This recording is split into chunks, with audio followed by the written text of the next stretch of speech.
네,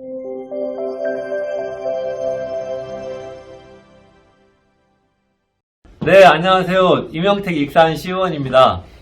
이명택이 간다. 예, 오늘은 사각사각 공방 사회적 기업이거든요. 예, 사회적 기업의 건순표 대표님을 만나러 왔습니다. 그래서 건순표 대표님과 좀 이야기 나눠볼 건데요. 네, 먼저 소개 한번 부탁드리겠습니다. 네. 안녕하세요. 이명택이 간다. 제 2회인 걸로 알고 있습니다. 아, 네. 예. 2회에 출연을 하게 된 사학사의 권순표라고 합니다. 만나서 너무 반갑습니다. 아, 네. 익산에서 어찌 보면 가장 활발하고 가장 어찌 보면 주목받는 사회적 기업이라고 저는 알고 있어요. 그래서 또 가장 젊은 또 대표님이시고요. 그래서 사회적 기업 사각사각에 대해서 조금 소개해 주시면 아, 것 네. 같아요. 이명택 시의원님이 이걸 구독하시는 분들은 많이 알 거라고 생각을 하고 있습니다. 같이 비슷한 활동들을 많이 하니까. 그래도 사회적 그런가? 기업은 그렇습니까? 왠지 아직도 조금 어려울 수도 있을 것 같아요. 또 예. 이명택 시의원님을 이렇게 좋아하시는 분들은 대부분 이쪽에 관심이 많으니까 잘할 거라고 생각을 했는데, 저희는 보통 일반적으로 이제 일반 기업들은 저희는 목공을 주로 하는데, 목공을 하는 기업들이 일반 기업이라고 하면 저희는 목공을 하면서 사회적인 문제들을 조금 해결해 나가는데 일단 초점이 좀 맞춰져 있습니다. 그러니까 예를 들면은 짜투리목, 그러니까 목공하면서 버려지는 나무들을 활용해서 새로운 생산품을 한다던가, 아니면 그것들을 위해서 취약계층을 교육한다던가, 이런 식의 이제 사회공헌 활동에 조금 더 포커스가 맞춰져 있다고 생각하시면 될 것 같습니다. 아, 네. 그렇죠. 아마 많은 분들이 기억하고 있는 건, 우리 소녀상 관련한 익산에서 행사를 할 때, 그 소녀상을 나무로 이쁘게 새겨서, 이렇게, 무료로 뭔가 제공해 책을 갖다 주면은 소녀상을 무료로 나눠주시거나 이런 활동들을 매년 하고 계시기도 한데요. 이제 뭐 그런 활동 조금 이따 또 이야기를 해보고요. 그러면 조금 전에 이제 여쭤보면은 목공을 하는 기업인데 사회적으로 어떤 사회적 공헌이라든가 좀 사회적 의미가 있는 활동들을 하신다는 말씀 하셨잖아요. 네. 그래서 현재 직원은 그러면 몇 분 정도? 저희는 현재 4명이 같이 일하고 있습니다. 네. 그럼 이제 네 분을 어찌 보면 고용하고 있는 청년 사업가시잖아요. 그러니까 근데 사회적 기업을 하시게 된 어떤 이유가 왜 사회적 기업을 선택을 하셨는지가 궁금하거든요. 다들 좀 단순한 이유인데요. 저 같은 경우는 네. 그냥 사회적 기업이 되게 좋아 보였습니다. 이윤을 창출하면서 사회적 가치를 창출하는 이런 기업이 있다라는 것 자체가 되게 신기했고, 그거를 좀 만들어 보고 싶어서 시작을 하게 됐습니다. 그런데 제가 우리가 사회적 기업이 그동안 보면은 이제 뭐 우리나라 제도 안에서 2년 정도는 예비 사회적 기업이라고 해서 쭉 여러 가지 이제 고용노동부라든가 전라북도 익산시 뭐 자치단체들에서 이제 쭉 여러 가지를 점검하고, 그리고 이제 여기 사회적 기업으로 충분히 성장할 수 있겠다 하면 이제 그 후에 인증을 또 해서 이제 인증 사회적 기업이 되잖아요. 네, 맞습니다. 이제 대략 이런 절차인데 예비 사회적 기업을 해서 사회적 기업까지 오기까지 현재 사각사각의 역사를 간단하게 한번 이야기해 주시면. 예, 알겠습니다. 저희는 사업자를 2016년도에 이제 사업을 시작을 했고요. 그러면서 2017년도에 예비 사회적 기업 인증을 받고 2019년도에 인증 사회적 기업으로 됐습니다. 그래서 지금까지 계속 사업을 영위하고 있고, 근데 사회적 기업 인증은 어차피 계속 가는 거기 때문에 큰 틀은 없는데, 지금 업력으로 보면 5년차 이제 돼가고 있습니다. 상당히 오래된 이제 기업이네. 저는 어느 분야에서 제가 저 개인적으로 5년 정도 일하셨다고 하면 그분의 전문성이나 이런 것들은 저는 인정 상당히 해드려야 된다. 이런 생각, 저 개인적 생각 갖고 있거든요. 근데 지금 5년이 되셨다고 하면 기업을 운영하시는 데 있어서는 이제 상당히 이제 안정적인 어떤 자기만의 전문성이 생겼다고 볼 수 있을 것 같아요. 그런데 이 사회적 기업을 하시면서 이제 이렇게 방송을 보시거나 아니면 우리 사회적으로도 사회적 기업 나도 좀 해보고 싶다거나 이제 생각하는 분들도 있을 거고, 아까 뭐 익산에도 사회적 기업이 현재 인증된 곳이 한 44개 정도 된다고 그러셨잖아요. 그러면 사회적 기업을 실제 하시면서 특히 또 청년 사업가로서 하시면서 좀 어려움이라면 뭐가 있을까요? 뭐 다들 아실 건데, 가장 어려운 거는 사업을 한다는 것 자체도 가장 어려운 거거든요. 그러니까 뭐 창업을 하시는 분들이나 창업을 생각하시는 분들은 다 확인을 해보실 텐데, 실제로 창업에서 5년까지 살아남는 비율이 10%도 안 된다고 알고 있거든요. 기업이. 일반적으로. 네, 일반적으로. 근데 거기에 공헌 활동을 같이 해서 살아남아야 되니 아무래도 기업을 운영하는 입장에서 보면은 하는 일이 더 많아지고 저희가 집중할 수 있는, 그러니까 어디에 집중을 하거나 거기에 포커스를 맞춰서 일을 해야 되는데 그러지 못하기 때문에 경영이나 이런 것들이 훨씬 더 저는 어렵다고 생각을 하고 있습니다. 사회적 기업은 어떤 그 사회공헌을 해야 되는 어떤 의무, 뭐 비율이든 어떤 규정이 있나요, 법으로? 네네. 그게 이제 보통 사회적 기업 인증할 때 그게 이제 정해져 있는데 보통 네. 저희가 보면은 이제 분배 가능 이익, 그러니까 그거의 한 3분의 2 정도? 그러니까 좀 네. 순이익의 3분의 2 정도를 사회에 환원하도록 이렇게 되어 있습니다. 아주 정관에도 명시가 되어 있고 이제 인증할 때 그걸 이제 체크를 하는 리스트에도 이렇게 들어가 있죠. 그러면 남는 게 없잖아요. 남는 게 없는데 왜 사회적 기업을 굳이 이렇게 그러니까 유지하시는 이유가? 그러니까 저도 그렇고 대부분의 사회적 기업을 하고 있는 뭐 청년 대표들에게 좀 국한을 해서 청년 대표들을 보면 보통 이런 거를 사회에 공헌을 하고 있다라고 하고 사회의 일원으로서 내가 어떤 활동을 하고 있다는 거에 자긍심이나 아니면 그런 긍지 때문에 조금 하는 경우들이 많더라고요. 근데 저도 또한 그러니까 뭐 당연히 매출이나 수익은 사회적 기업일 때가 아닐 때를 저희가 비교할 수가 없죠. 어쨌든 사회적 기업을 안 해봤으니까. 그러니까 일반 기업을 했을 때 매출이 더 높다 낮다 이걸 비교할 수는 없지만 어쨌든 힘듦에도 불구하고 이걸 하고 있는 이유는 그런 긍지심이나 아니면은 여기 이제 사회적 기업이라고 해서 아무래도 다른 기업보다 복지나 이런 게 좋다 보니까 청년 근로자들이랑 같이 성장하는 그런데 이제 좀 뿌듯함이 있어서 계속 진행을 하는 것 같습니다.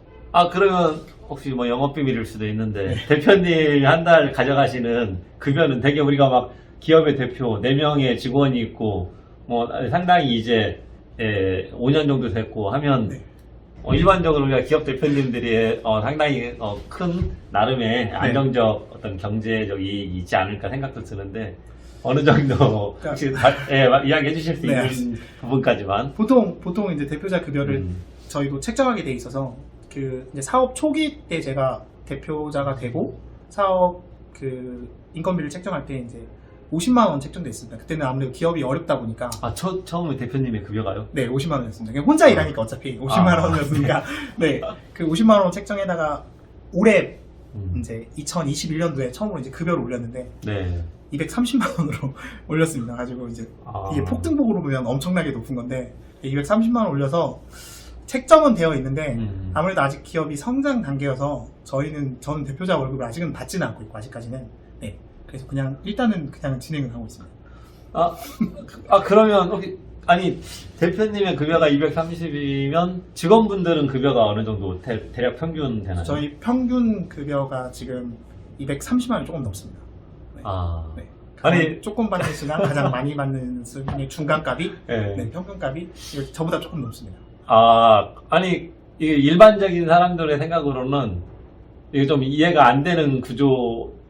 저분은 상당히 사회사업가구나. 그냥 뭔가 봉사하고 일자리를 만드는 거기에 그 의미만 가지고 사업을 한다는 건 힘들 텐데 이 가치와 보람이 그걸 충분히 상쇄해 주나요? 그렇죠. 그러니까 뭐 상쇄하니까 하고 있는 것 같고요. 근데 뭐 안 힘들다면 좀 거짓말인데 뭐 가끔 힘들어서 뭐 하지 말아야겠다는 생각도 많이 하고 근데 이제 이런 것들을 하면 할수록 그냥 알아가면 알아갈수록 그런 것들이 그러니까 어떤 사람이 그랬더라고요. 그 사회적 활동을 한 사람과 안 한 사람 그 후에 다시 사회 활동을 하는 비율을 보면 한 번이라도 했던 사람이 다시 하는 확률이 높아진다고 하더라고요. 이렇게 금액을 떠나서 그러니까 낮은 금액도 그러니까 급여가 낮은 사람도 사회공헌 활동을 한 사람은 지속적으로 하게 돼 있고 급여가 높더라도 사회공헌 활동을 한 번도 하지 않은 사람은 안 하게 돼 있다라고 뭐 그런 얘기들이 있더라고요. 근데 좀 그런 것 같아요. 한 번 하고 나면 그거에 대한 성취감이나 이런 뿌듯함 때문에 뭐 급여가 중요하진 않은 것 같더라고요. 네. 그래요. 저도 시민단체 상근자를 제가 2002년에 시작했는데 의원되기 전에 12년 정도 근무를 했는데 저도 첫 월급이 30만 원이었었거든요. 근데 말씀하신 것처럼 어떤 내가 사회적 공익활동 하고 있다는 그 보람으로 살긴 하는데 이제 결혼도 하죠. 아이도 낳죠. 우리 대표님도 아이가 하나 4살짜리 딸이 있는 걸로 알고 있는데 짝꿍께서는 이렇게 뭔가 이 일을 하는 것에 대해서 충분히 어떤 좀 지지를 해주시나요? 아니면 어떠시나요? 네, 지지를 해주니까 하는 건데, 근데 이제 뭐 그렇다고 해서 제가 뭐 가난하게 살거나 그러진 않는 것 같습니다. 그러니까 저는 그래도 공부를 병행하고 있다 보니까 다른 사회적 기업 대표님과 다르게 이제 강의나 아니면은 뭐 이런 활동들을 통해서 조금 수익이 또 따로 나오는 게 있거든요. 그래서 이제 생활하는데 막 어렵거나 그러진 않거든요. 그래서 근데 다른 대표님들이 월급을 받아가는 거에서 이상하게 생각하시면 안 되고, 그러니까 제가 그냥 저는 생활 여지가 되니까 제 급여 받을 돈을 차라리 직원을 뽑아서 회사를 조금 빨리 성장시키는 데 포커스가 맞춰져 있다고 보시면 될 것 같아요. 네. 아, 그래요.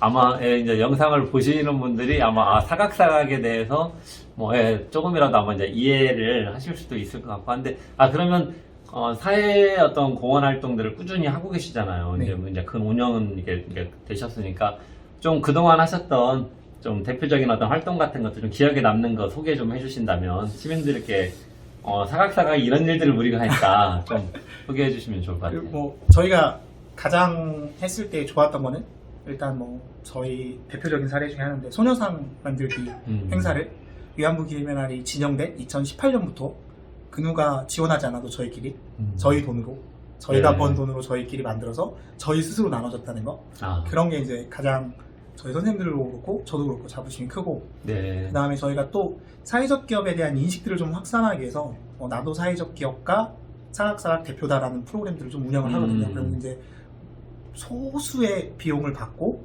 목공 교육을 가르치고 그분들이 생산한 거를 다시 취약계층들한테 나눠주거나 이런 활동들을 좀 해서 사회적 기업이 이런 생태계에서 운영되는 거라고 조금 알 수 있도록 한 사업들 같은 경우, 그런 거는 뭐 좀 저희 나름대로 되게 자부심이 컸고, 그 다음에 저희가 처음 사업 처음부터 지금까지 지속됐지만 완성되지는 못했지만 그러니까 취약계층들을 고용해서 그분들을 작가를 육성하고 그 작가를 육성한 걸 저희가 온라인을 통해서 판매를 통해서 수익금의 일부를 나눠주는 형태를 모델을 계속 가져가려고 하고 있는데 쉽지는 않은 거더라고요. 저희가 이 활동을 해야 되니까 그렇다고 해서 지원을 받는 상황이 아니니까 그런 것들이 지금 보면 좀 뿌듯한 거고, 올해 이제 저희가 나무 한 그루 심기 운동을 좀 했었는데 어디다가 다행히 익산시랑 얘기가 잘 돼가지고 그 익산시에 저희가 25그루 500만 원치 나무를 심었어요. 뭔가 사회 공헌 활동을 하는 것에 대한 재미가 있을 것 같고 그에 대한 어쨌든 뭔가 좀 끌림이 있어서 사회적 기업을 하셨고, 그래도 지금 제가 알고 있는 사회적 경제 대학원 석사과정 이수하시고 서울로 지금 박사과정도 하러 다니시는 걸로 알고 있는데 이 사회적 경제 관련해서 그럼 이제 이렇게 그 대표님은 5년 동안 어렵고 여러 가지 뭐 힘든 과정도 있으셨을 텐데 유지해 오셨잖아요. 근데 대표님처럼 똑같이 사회적 기업을 하고 싶은 청년들 있을 것 같아요. 이런 청년들에게 어떤 해주고 싶은 좀 이야기, 뭐 조언 있다면 어떤 게 있을까요? 일단은 아까 초기에 말씀드렸듯이 저의 어려움이 또한 그 청년들이 진입하는 어려움하고 똑같다고 생각하거든요. 그러니까 일반 기업처럼 비즈니스 모델을 만들고 그거를 운영하는 것 자체도 되게 생존하는 것 자체도 되게 힘들거든요. 거기에 사회공헌 활동이라는 걸 추가해서 같이 병행한다는 건 굉장히 어려움 중에 하나거든요. 그래서 자기가 만약에 사회를 바꾸거나 이런 꿈이 있다고 생각을 하면은 이런 제도들이나 이런 것들을 충분히 활용하는 건 저는 되게 좋다고 보는데, 그 제도가 자기의 적정한지를 조금 평가를 냉정하게 해보고 단순히 돈을 준다고 해서 좋은 게 아니고 그 돈에 대한 자기들이 해야 되는 의무라던가 이런 것들을 충분히 따져보고 지원 제도를 선택하고 창업을 하는 게 좋다고 생각을 합니다. 그리고 사회적 기업에 들어오려고 마음 먹고 들어왔던 청년들 같은 경우는 어쨌든 저희 같은 경우가 사양사학이 조금 특이 사례로 조금 이렇게 얘기가 되는 건데, 그게 왜 그러냐면 보통 창업을 하면 대부분의 사회적 기업이든 일반 기업이든 창업을 하면 비즈니스 모델을 강화하는 데 초점이 맞춰져서 컨설팅이 되는데 저희 같은 경우는 비즈니스 모델을 강화하기보다는 사회공헌 활동을 특이하게 해서 홍보 효과를 강화하는 쪽으로 많이 선택을 했었거든요. 그러다 보니까 사회공헌 활동이 강화되니까 자연스럽게 비즈니스 모델이 좋지 않았어도 이 구매자들이 생기면서 이게 비즈니스 모델이 만들어지는 효과가 있었거든요. 그래서 자기가 진입을 하고 사회적 기업으로 진입을 했는데 너무 사회공헌 활동을 배제하지 말고 비즈니스 모델만 몰두하다 보면 오히려 이 두 개를 병행하기가 어려워지니까 이 둘 중에 하나를 오히려 빨리 선택을 해서 저희처럼 비즈니스 모델만이 아닌 사회공헌 활동이 어떻게 보면 이게 비즈니스 모델, 하나의 비즈니스 모델로 만들 수 있다라는 생각으로 잘 선택하셔가지고 진입을 하고 경영을 하면 좋을 것 같다는 생각을 하고 있습니다. 네, 아마 조금 생소하거나 어려운 이야기였을 수도 있는 것 같긴 한데요. 사회적 기업이나 사회적 경제에 관심이 있었던 분이라고 한다면 오늘 이렇게 건순표 대표님이 해주셨던 이야기를 좀 잘 들어보시면 좋을 것 같고, 그리고 혹시 이후에 사회적 기업을 하시거나 사회적 경제에서 뭔가 나도 기업 활동을 하거나 내 꿈을 펼쳐보고 싶다 이런 분들이 있으시면은 중앙동에 있는 사각사각 건순표 대표님을 찾아와 보시면 상당히 좋은 조언을 들을 수 있지 않을까. 그리고 아마 미리 이렇게 연락하고 가시면 충분히 좋은 상담도 해주시고 차도 내주시고 할 것 같습니다. 오늘 하여튼 이렇게 시간 내주시고 좋은 말씀도 주시고 차도 내주셔서 감사드리고요. 하여튼 앞으로도 지역의 어떤 사회적 경제 활성화, 뭐 또 지역의 좋은 어떤 사회적 공헌을 위해서 많이 노력해 주시길 바라겠습니다. 아닙니다. 찾아와 주셔서 감사합니다. 네, 다음에 또 찾아뵙겠습니다. 네.